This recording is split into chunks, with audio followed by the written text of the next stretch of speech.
सुबह का समय था। छोटे लाल तालाब की ओर से दौड़ा चला आ रहा था। छोटे लाल ने हरिया के घर के नजदीक पहुंचकर चिल्लाते हुए कहा, अरे ओ हरिया, कहाँ मर गया? तालाब में एक लाश तैर रही है। ये सुनते ही हरिया अपने घर से तुरंत निकलकर बाहर आ गया। क्या कह रहे हो भैया? तनिक ध्यान से देखते, कोई लाश वाश नहीं होगी। हरिया की पत्नी घर के द्वार से सब सुन रही थी। अरे हरिया, वो लाश ही है। मेरी तो देखते ही जान निकल गई थी। विश्वास ना हो रहा हो तो खुद चलकर देख लो। चलो भैया। हरिया और छोटे लाल तालाब के पास पहुंच गए। तभी वहां गांव के अन्य लोग भी पहुंच गए। सबने मिलकर देखा तो तालाब में कहीं भी लाश नहीं थी। वहां पर गांव का मुखिया भी आया था। मुखिया ने छोटे लाल को बुलाकर उसके कान में कहा, तुझे जरूर कोई वहम हुआ होगा छोटे लाल, वहां कोई लाश नहीं है। लगता है तेरे दिमाग में वो घटना अभी भी बसी हुई है। उस घटना को भूल जा। छोटे लाल ने मुखिया की बात पर हाँ में सर हिला दिया। मुखिया ने इतना कहा ही था कि अचानक आसमान में काली घटा छा गई और देखते ही देखते बहुत तेज बारिश होने लगी।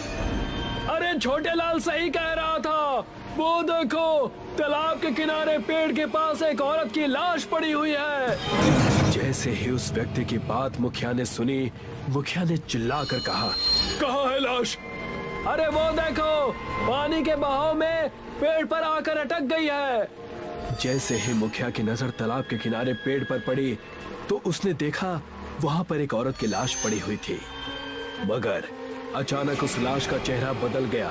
मुखिया अंदर तक कांप गया और देखते ही देखते कुछ ही देर में सभी गांव वालों की आंखों में दहशत दिखने लगी, क्योंकि जो भी व्यक्ति उस लाश को देख रहा था तो उसे देखते ही उन लोगों को अपने सगे संबंधियों के चेहरे नजर आ रहे थे। मुखिया और सभी गांव वाले डर से वहां से चले गए। आधी रात का वक्त था। छोटेलाल उसी लाश के बारे में सोचता हुआ लेटा ही था कि अचानक उसके माथे के ऊपर पानी की बूंदें टपकने लगी।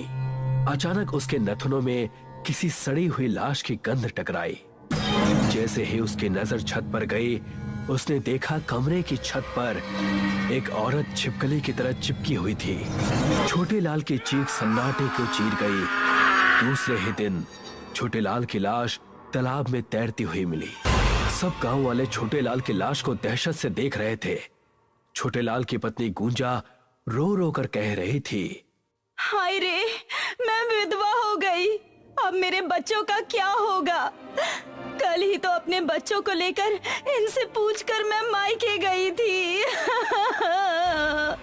पुलिस वाले छोटे लाल की लाश तालाब से निकाल चुके थे।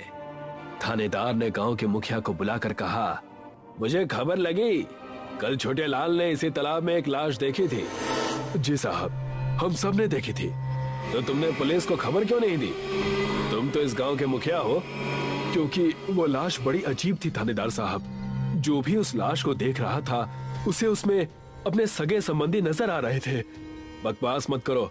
छोटे लाल की लाश को देखकर ऐसा लगता है जैसे कि इसको मारा कहीं और गया है और मार कर इसकी लाश तालाब में फेंक दी गई है। इसकी फटी हुई आंखें बता रही हैं कि इसने मरने से पहले कोई बहुत खौफनाक और नाकाबिले यकीन मंजर देखा हो। सब गांव वाले डर कर अपने घर की ओर चले गए। दूसरे दिन फिर उसी तालाब में गांव के एक और व्यक्ति की लाश मिली और उसकी भी आंखें फटी हुई थी। धीरे धीरे करके आए दिन रोज गांव के किसी न किसी युवक की लाशें गांव के तालाब में मिलने लगी। पूरे गांव में दहशत का माहौल छा गया। मुखिया इन सब घटनाओं से बहुत डरा हुआ था। अचानक रात के वक्त उसके घर का किसी ने दरवाजा खटखटाया। मुखिया ने दरवाजा खोल दिया। सामने हरिया खड़ा हुआ था। हरिया, इतनी रात को यहाँ कैसे? डर लग रहा था मुझे मुखिया जी, मैंने भी अपना परिवार दूसरे गांव भेज दिया है। मेरी समझ में नहीं आ रहा है कि गांव के लोगों की हत्या कर कौन रहा है, और जितने लोगों की हत्याएं हुई हैं वो सब मर्द थे। हत्याएं उसी दिन से हो रही है मुखिया जी जिस दिन से मुझे तो लग रहा है कि ये सब वही कर रही है। बकवास मत कर हरिया, इससे आगे कुछ मत बोलना। गांव वालों ने कल एक तांत्रिक बाबा को भी बुलाया है। क्या आज रात मैं आपके घर पर सो जाऊं? ठीक है, मैंने भी अपनी पत्नी और बच्चों को गांव से बाहर भेज दिया है और मैं भी घर पर अकेला ही हूँ। हरिया और मुखिया चारपाई बिछाकर आंगन में लेट गए, मगर उनकी आंखों से नींद कोसों दूर थी। अचानक मुखिया के सर पर ऊपर से पानी की बूंदें टपकने लगी। मुखिया उठ गया और उसने हरिया की ओर देखकर कहा, हरिया, ये पानी कहाँ से आ रहा है? पानी तो मेरे ऊपर भी बहुत देर से टपक रहा है मुखिया जी, पर मैंने डर की वजह से आपको नहीं बताया। कि अचानक उन दोनों के नथनों में बदबू टकराई। दोनों की निगाह सामने आंगन की दीवार की ओर पड़ी। उनके सामने एक बेहद खौफनाक चेहरे वाली औरत खड़ी थी। उस औरत का चेहरा सड़ चुका था और उसके शरीर पर से पानी की बूंदें टपक रही थी। ऐसा लग रहा था जैसे कि वो अभी अभी तालाब से उठकर आई हो। उसकी आंखें आग की तरह लाल थी। मुखिया और हरिया को देखकर यकीन नहीं हुआ। तुम ये कैसे हो सकता है? तभी वो औरत वहशी तरीके से हंसने लगी और उसके गर्दन उसके शरीर से उखाड़ दी। ये देखकर हरिया की चीख निकल गई। अचानक उस औरत ने हरिया के साथ भी वही किया जो उसने मुखिया के साथ किया था। दूसरे दिन मुखिया और हरिया की लाश गांव के तालाब में मिली। मुखिया और हरिया का धड़ तालाब में मिला था और उनका सर तालाब के पेड़ पर लटक रहा था। हरिया और मुखिया की लाश को देखकर सभी गांव वाले कांप गए। तभी गांव में वो तांत्रिक आ गया। गांव का एक व्यक्ति तांत्रिक से बोला, साधु महाराज, आए दिन हमारे गांव के लोगों की लाशें तालाब में मिल रही हैं और आज तो हमारे गांव का मुखिया भी मारा गया। तुम चिंता मत करो, मैं देखता हूँ। तांत्रिक अपनी आंखें बंद करके मंत्र पढ़ने लगा। देखते ही देखते आसमान में काली घटा छा गई। अचानक साधु ने अपने झोले से लाल रंग का सिंदूर निकालकर तालाब में फेंक दिया। जैसे ही सिंदूर तालाब में गिरा, अचानक तालाब के अंदर से एक भयानक चेहरे वाली औरत निकलकर सामने आ गई। सभी गांव वालों के डर से रोंगटे खड़े हो गए। कौन है तू? क्या नाम है तेरा? बंजारन।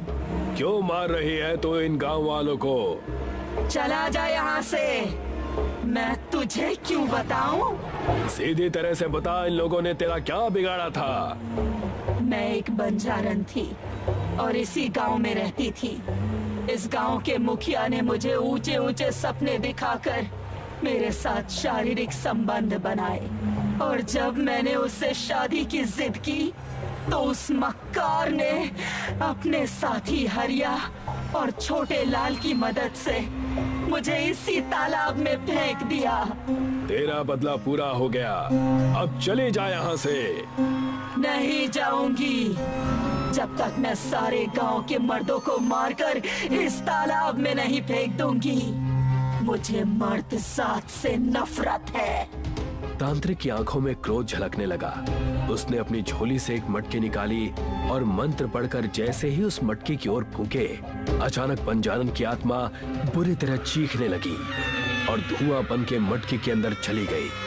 तब जाकर सब गांव वालों ने राहत की सांस ली।